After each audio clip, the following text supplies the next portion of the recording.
sea is on my shore. Maryland, my Maryland, his torch is at thy temple door. Maryland, my Maryland, avenge the patriotic gore that fleck the streets of Baltimore, and be the battle queen of yore. Maryland, my Maryland. Well, the strains of Maryland, my Maryland, a ideal backdrop for the story that I'm going to tell you. Really a story that I'm going to read. I've referenced it many times over the years, and I've linked up to it. It's on our website if you prefer to read as opposed to listen. But Phil McGiddy's piece from 2005 that I found on a website when I researched Pimlico Barney. It was around that time, 2004-5, that a trip here to Pimlico and basically a wander around the stakes barn led me to a very simple grave. A lot of you have seen the picture before, and it simply says Pimlico Barney, 1960 on one side, 1974 on the other. And no one that I talked to that first year upon discovery really knew anything about Pimlico Barney. So when I went and started to research, I came across Phil's piece, and he, I think, is a writer that has been in some pretty notable publications, and certainly based on how wonderful this story is, he deserves to be. I've sort of looked for him, and I've reached out over the years and never connected. But this piece, At Preakness Time, A Pimlico Tale, will live on long after me and Phil. And of course, with the new Pimlico on the horizon, hopefully, and I'll do what I can to make sure that Pimlico Barney's resting place is either respectfully moved or protected one way or the other. At Preakness Time, A Pimlico Tale. The best stories in sports are about horse racing or boxing. That's because the best characters in sports are in the gym or on the racetrack. Guys with names like Slewfoot or Hard Times, Sweet Pea or Destroyer. Their lives are the stuff of legend. Their legends have lives of their own. When a dog wanders into one of those lives, the stories don't come any better. The dog in this story is named Barney. His home is Pimlico Racetrack in Baltimore, Maryland, home of the Preakness. He's a small, black, smooth-coated fellow that belongs to a special breed known as a racetrack dog. You won't find racetrack dogs listed in any fancy atlas of dog breeds. Thankfully, no one has deemed it necessary to say that a racetrack dog has to be this color or that color only, this tall or that tall, but no taller. Racetrack dogs can be any size, shape, or color they want. There are some things, however, that a racetrack dog has to be. People who know the breed will tell you that those things include intelligent, independent, rugged, adept at catching rats, and able to stay out from underfoot, especially from under horses' feet. Horses are not always known for watching where they walk, and they're apt to kick up their heels without warning. Barney's story begins, as many legends do, in a certain obscurity. And as many legends are, it is best told in the present tense, even if some of the principles are no longer in the present tense themselves. Nobody knows for sure when Barney turns up at Pimlico, or how he comes to be there. The dates on the cross that mark his grave on a strip of grass across from E Barn read 1964 to 1974. If you ask around a bit, you get the impression that the first date is a guesstimate. According to George Moore, who trains horses 60 years at Pimlico, Barney came to this track with trainer Jimmy Hector. One day when Jimmy was getting ready to ship to another track, He put Barney in an empty stall so he'd be available when Jimmy got ready to load him on the van. Unfortunately, Jimmy forgot the dog. Harry Jeffra, who was the stall man at the time, found Barney and started feeding him. Jeffra's widow, Martha, recalls it differently. Barney wandered into the track when he was still a puppy, and Harry adopted him, she says. Harry's office was right at the gate where you enter the stable area.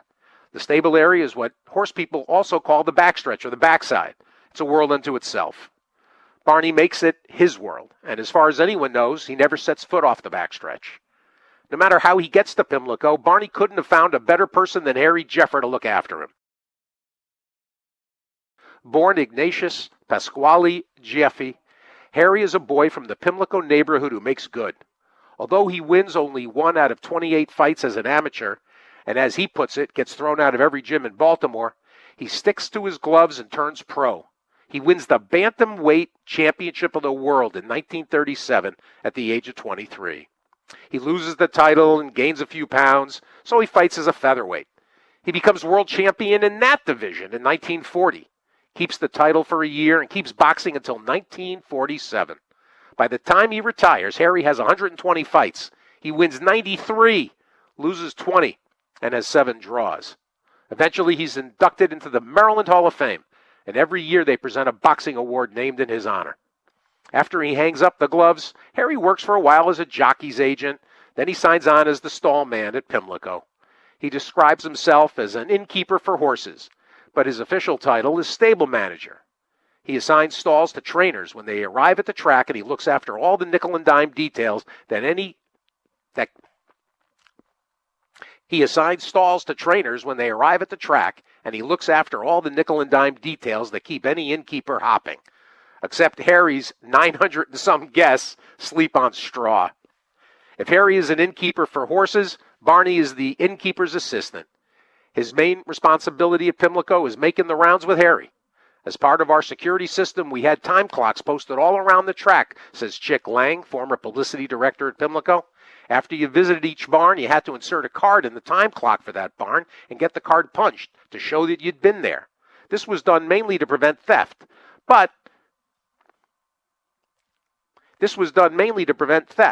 There must have been 20 or more of these checkpoints around the track. When it was time to make the rounds, Harry would say, "Let's go," and he and Barney would start out. They had a little golf cart they could use, but most of the time they walked because it was easier, and Harry liked to walk and talk anyhow. Barney went the whole route with Harry, all the time, year after year. Not only does Barney accompany Harry when he makes the rounds, before long, Barney is leading the way from clock to clock. The dog is all business. People walking on the backstretch would stop and say hello to Barney, says Lang, but he didn't want to be bothered while he was making his rounds. He just kept trotting. When Harry arrives at a barn, he checks to see that equipment room doors are locked. Meanwhile, Barney looks for infractions of the fire code. People working on the backstretch are not allowed to have hot plates or do any cooking in the barn. If Barney smells something cooking or being smoked behind a closed door, he lets Harry know by sniffing at the door. Barney is also on the alert for cigarettes that have been tossed away. Cocky Johnson, present stall manager at Pimlico, remembers that Barney would put cigarettes out if he saw a cigarette lying on the ground. He'd stomp it with his paw. Barney learns the inspection route so well that some people say he can make the rounds by himself. In fact, he can. Whenever Harry hires a new security guard to check on the stables at night, the guard is a sure bet to ask him who's going to show the route. "Barney will," says Harry. "I haven't met Barney yet," says the new guy. "He's laying right over there by the door," says Harry. At which point, the guy generally looks at Harry as if his transmission is slipping. But sure enough, at a word from Harry, Barney sets off. The new guard, positive he's being set up, follows. He comes back a believer. Barney takes him to every barn without missing a clock. Barney's talents are not strictly managerial. In addition to training the new guard, he also provides comic relief on the backstretch. Whenever Harry had to go to Chick Lang's office, says Martha Jeffra, he took Barney with him. Harry would pat Chick's desk, and Barney would jump up there. Then Harry would give Barney a signal, and Barney would throw his head back and howl. Barney is a great one for jumping on desks and singing. Indeed, Harry claims that Barney even knows the words to certain songs. Jim Croce's Bad Bad Leroy Brown is one of them, especially the meaner than a junkyard dog part. Harry is never able to convince many people of this, but it's not for lack of trying.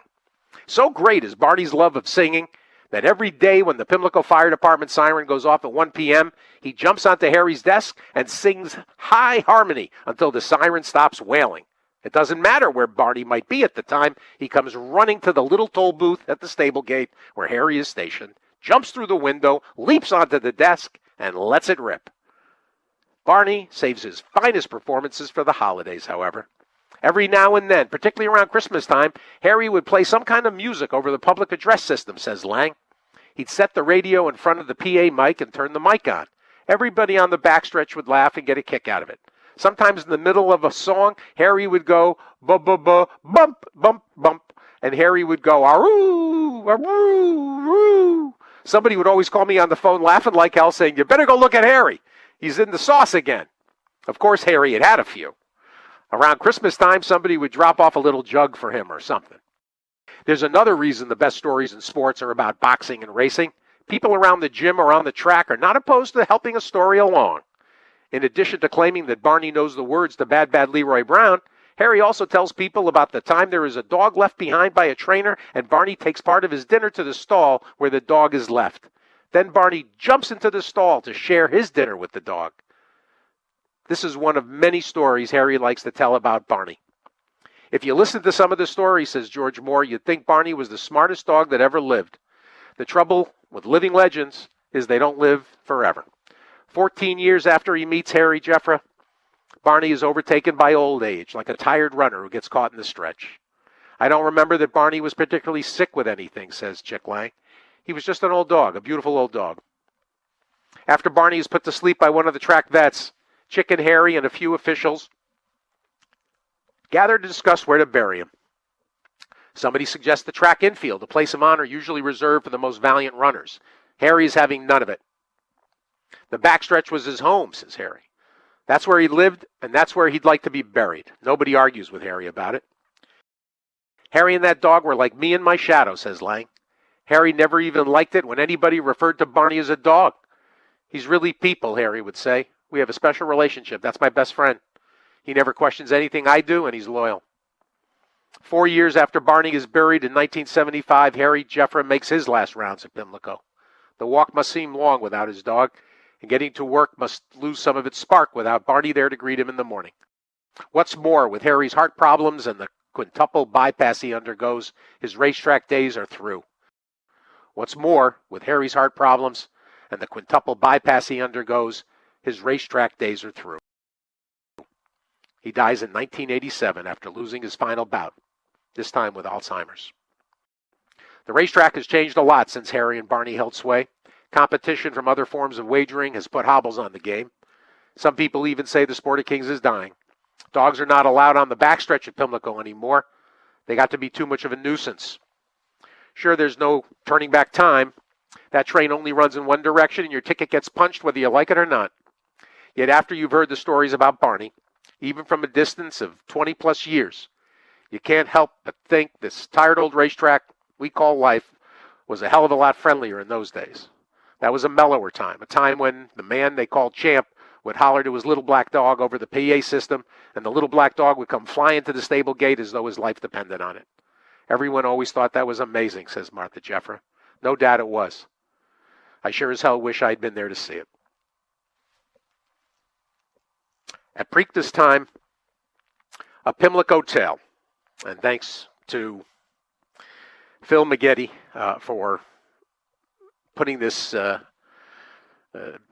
down on paper and immortalizing Pimlico, Barney, and Harry Jeffra, and life on the backstretch of Old Hilltop.